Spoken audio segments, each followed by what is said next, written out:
Run it. Run it. Run it. Yeah. Check. As long as he continues to fight MMA guys and YouTubers, he's gonna continue to look good and shine. But once he fights a real fighter that can really fight, it's not gonna be that good.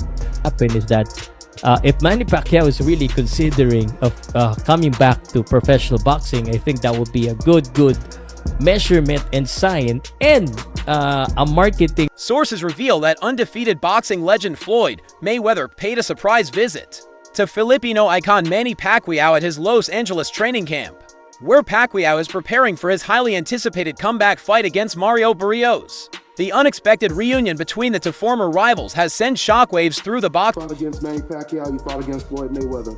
On a scale of 1 to 10, 10 being the hardest puncher, where would you rate both fighters? We all know that Mayweather is not known for a big punch. It stings, it stings, yes. I would have to say they're about the same. It's funny because I didn't feel Pacquiao's punch. It didn't do anything to me, so I didn't really feel his punch. He punched the same. The only difference is that Pacquiao has the ability. World, sparking fresh discussion about how their once heated rivalry has evolved into mutual respect. Floyd Mayweather's rumored visit to Manny Pacquiao's training camp is more than just a casual drop, and it highlights the complex relationship between two of the greatest fighters of their era. Their rivalry reached its peak with the ability to really maybe knock you out, but he's got to land that perfect punch. And Pacquiao's more of a, he doesn't have that good timing like Mayweather. What about speed?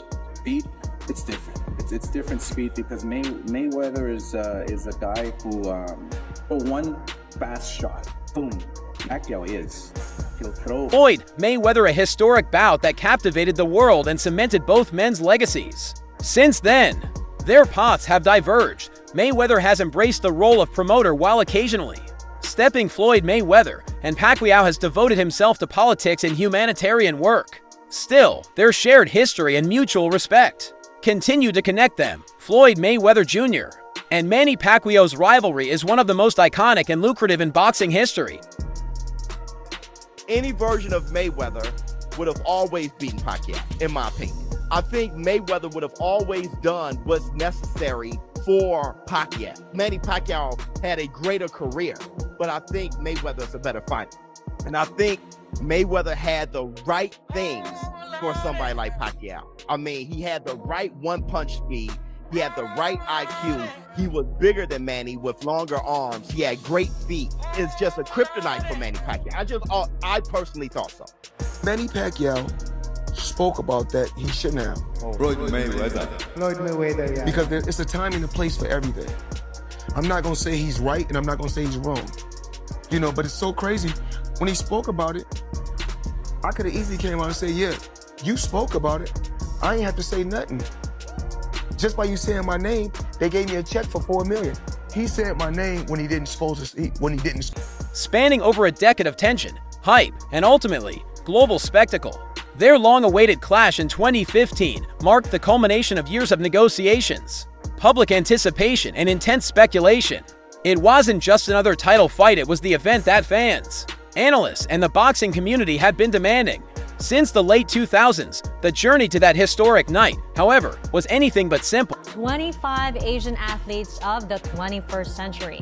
The 8th Division World Boxing Champ bested the likes of Chinese basketball icon Yao Ming and Japanese baseball superstar Ichiro Suzuki, who finished second and third respectively.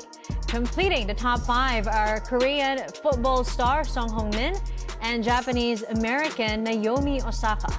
Also making the list, the Philippines' first ever Olympic gold medal winner, weightlifter Haydn India. Talks of a potential mega fight between Mayweather and Pacquiao began as early as 2009, when both fighters were in their prime and dominating their respective divisions. Mayweather, known for his unmatched defensive skills and flawless record. Greatest fighters we've ever seen. Never ran from anybody. Had completely respected the sport of boxing. Was an ultimate champion. And I have to tell you, one of the nicest human beings you'll ever meet on planet Earth. I mean, when people, I want to say this real quick because I know we got to go because we got one more thing to discuss, Mark. Yeah. people talk about Manny Pacquiao and they say stuff like, well, he's fighting for money. I would like y'all to know that there are people who line up in the streets of the Philippines. Was already being hailed as one of the greatest tacticians the sport had ever seen. Meanwhile, Pacquiao had rapidly climbed the ranks by conquering 8 weight divisions with his speed, power, and relentless aggression. The prospect of these two legends colliding was irresistible, and fans believed it was only a matter of time before it became reality. Despite the overwhelming demand, the fight was repeatedly delayed due to a number of complications. Will either happen July 19th or July 26th in Las Vegas or San Antonio, and it's not going to be a pay-per-view. It's going to be free on Amazon Prime. Whew.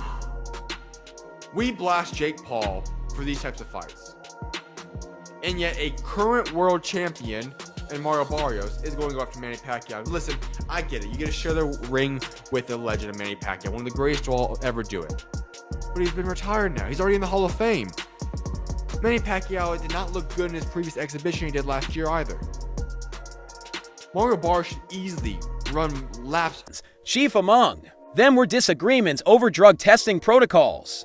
Mayweather insisted on Olympic-style random blood and urine testing, a condition that initially led to a breakdown in negotiations. Pacquiao and his camp viewed the demands as an insult around Manny Pacquiao, destroy him. Why are we wasting time with this type of fight? It makes absolutely no sense to me. Listen, 147, welterweight. Me and Talani just got done talking about this in our interview. 147 is a historically great boxing division. And there is great talent in the division right now. But the problem is that guys don't want to fight each other. We don't want unifications. We don't want undisputed. And we're getting fights like Manny Pacquiao versus Mario Barrios. Why?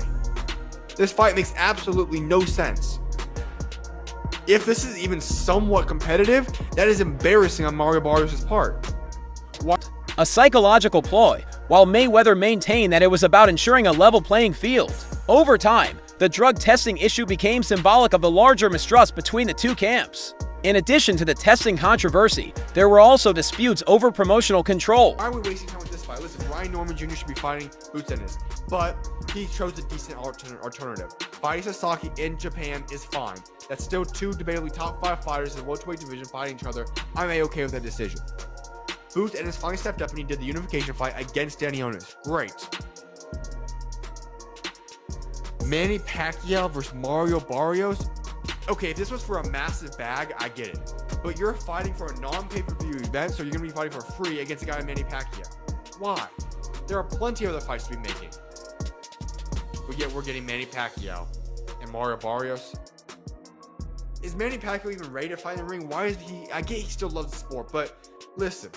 You are an all-time great, a legend of the sport, a Hall of Famer. Why return? Why not just go pursue other things? Revenue splits and broadcasting rights. Mayweather, aligned with Showtime, and Pacquiao, partnered with HBO, added another layer of complexity to the deal. Each side was represented by powerful managers and promoters who had their own business interests and egos at stake. As a result, the fight was caught in a web of corporate politics and contractual red tape, further delaying its realization. While negotiations stalled, both fighters continued their careers, stacking up victories and titles. Change, Mario, what's that change? He wasn't the only guy she got the best of in San Antonio. She got the best out of everybody, man. Yeah, my sister's a beast, man. Like she couldn't score other females a lot of times because they unfair. Yeah. Mismatch. She was like overwhelming, man. She was just naturally, strong. And so yeah, most of the time the smart part is they were dudes. But I couldn't really even. Fans watched eagerly, with every new development, hoping that each rumor might finally lead to the announcement they had waited years for. It wasn't until early 2015 that all parties finally came to terms, largely thanks to a direct meeting between Mayweather and Pacquiao at a Miami Heat basketball game, a chance encounter that reignited serious talks. On May 2nd, 2015, the two finally stepped into the ring at the MGM Grand in Las Vegas, dubbed the fight of the century. It shattered pay-per-view records and generated over... Spence, is it Pacquiao? Who is Mario Barrios sharing the ring with next? You know what? He's put himself in a great position through hard work. He's a tremendous story when he turned pro and what he's been able to accomplish being a 2-time world champion. And I always told everybody, he fights all comers. Over $600 million in revenue. Mayweather emerged victorious by unanimous decision, preserving his undefeated record, while Pacquiao later revealed he had fought with a shoulder injury. Though the outcome may have divided fans, the fight itself remains a defining moment